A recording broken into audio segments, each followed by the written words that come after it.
February 14th, 1933.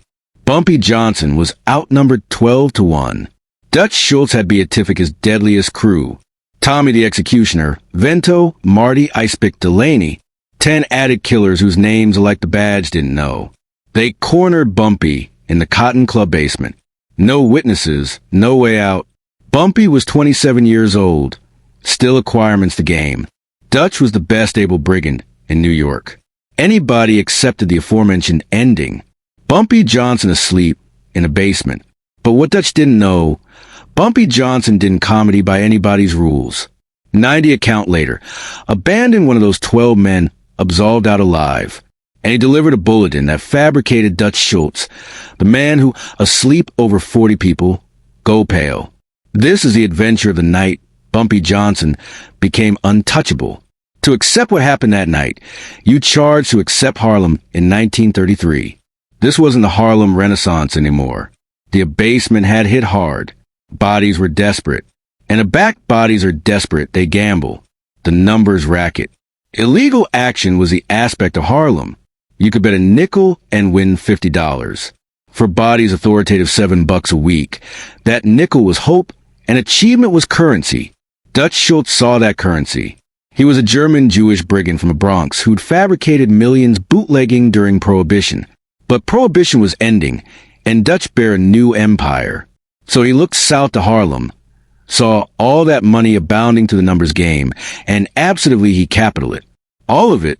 There was a aloof one problem. Harlem already had kings. Madame Stephanie Street Claire, the queen of numbers, and her enforcer, an adolescent man called Bumpy Johnson. Bumpy was altered from added muscle. He was an aloof, activate man. He was smart, accomplished himself in prison, account Shakespeare in philosophy. He accepted that account in Harlem wasn't bought with fear. It was becoming with loyalty. Aback Madame St. Clair's runners got robbed, Bumpy got the money back. Aback bedraggled cops approved to agitate bottom-ward Atramena's businesses. Bumpy fabricated them disappear. Not consistently violently, sometimes aloof their careers, their reputations. He was cardinal, and he banned about a Dutch Schultz. January 1933, Dutch beatific emissaries to Harlem. They sat bottom ward with Madame Street Claire at her club on 133rd Street. The bulletin was simple. Work with Dutch. Pay accolade or get buried.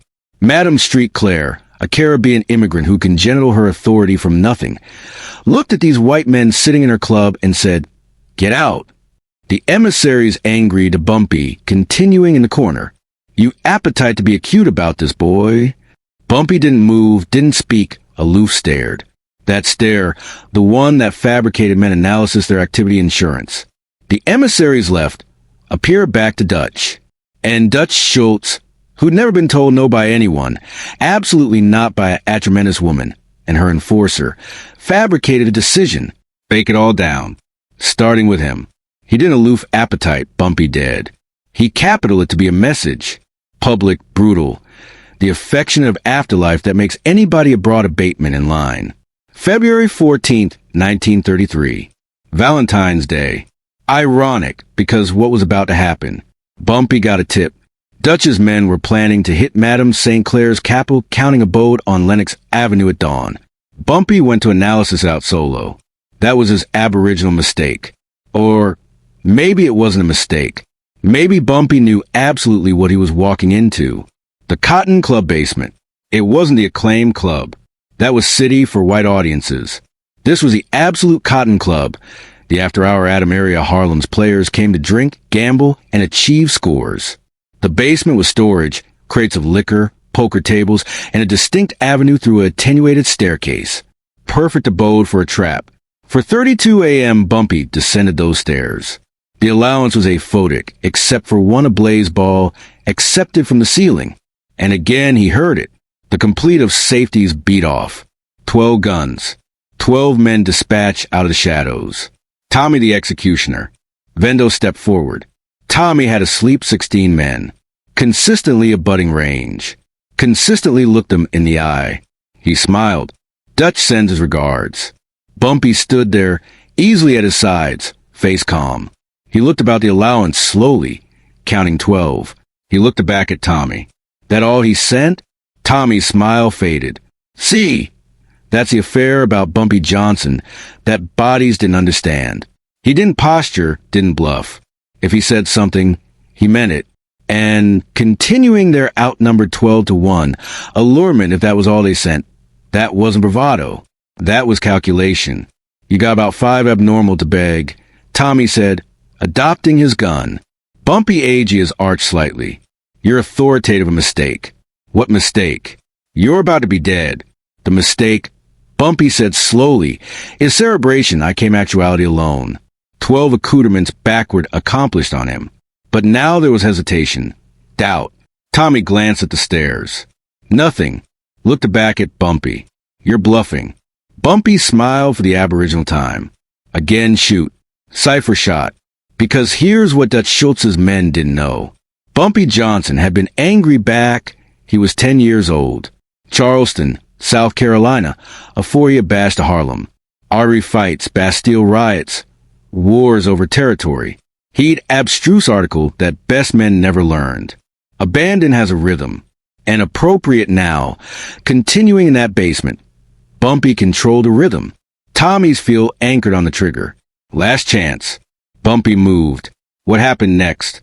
Cipher could absolutely explain afterward. The one survivor's affidavit was confused, fragmented. But here's what we know. Bumpy didn't go for a gun. He went for the light. One punch. The blind ball shattered. Darkness. Complete. Again chaos. The aboriginal shots came wild, panicked, men cutting at shadows, at sounds. Tommy screaming, hold your fire, hold your fire. But abhorrence doesn't accept the orders. In that darkness, Bumpy became article else. He knew that room, had played poker there 100 times, knew every crate, every table, every corner. Dutch's man didn't. One by one, you could apprehend them activity down. Not from gunshots. Bumpy didn't decay bullets. He acclimated his hands. Acclimated their confusion. Acclimated the actuality that they were cutting anniversary added in the panic. A scream. A anatomy hitting the floor. Addition gunshot. Addition scream. Tommy approved to assemblage them. The stairs. Get to the stairs. But Bumpy was already there. The abandon lasted maybe 3 minutes. 3 account that acquainted like 3 hours. And again silence. A back addition assuredly opened the basement aperture from upstairs. Lead blaze discharged bottomward those steps. Here's what they found. 11 bodies. Not all dead, but all down. Broken bones, gunshot wound from affable fire, unconscious, bleeding. And one man sitting on the attic adjoined the wall, hyperventilating. Gun still in his abashed hand. Marty ice-picked Delaney, the abandoned one still conscious. Bumpy was gone, vanished like smoke. Marty Delaney crawled up those stairs. Took him 20 minutes. Every step, agony. Broken ribs, maybe worse. He fabricated it to the artery as the sun was advancing up. Flag bottomward a cab with claret blood-soaked money. Bronx, he gasped. Arthur Avenue, Dutch Schultz's headquarters. 8:17 a.m. Marty stumbled into Dutch's amusing club. Dutch was bistro breakfast, eggs, toast, coffee, account the newspaper. He looked up, saw Marty covered in blood, and went still. Area are the others? Marty couldn't allege at first. Aloof befuddled his head. Area are my men dead? Marty assuredly whispered. All of them. He let me live. Dutch stood up slowly. He what? He let me alive to accord you a message. The absolute allowance went quiet. Dutch's lieutenants, his accountants, his bodyguards, anybody stopped, watched. What message? Dutch's articulation was ice. Marty accomplished into his jacket. Dutch's men accomplished their guns. But Marty pulled out a distinct arena card, the ace of spades, covered in blood. He placed it on the table in advance of Dutch. He said to acquaint you, Harlem's not for sale, and if you accelerate added men, accelerate added cards. He's accession the deck. Dutch Schultz stared at that agenda for a continued time. His men waited for the order. Waited for Dutch to absolve hell to accelerate 50 men to bake Harlem to the ground. Instead, Dutch best up the card, advised it, again smiled. Not a blessed smile, Abandonment smile. He's got balls. I'll accord him that.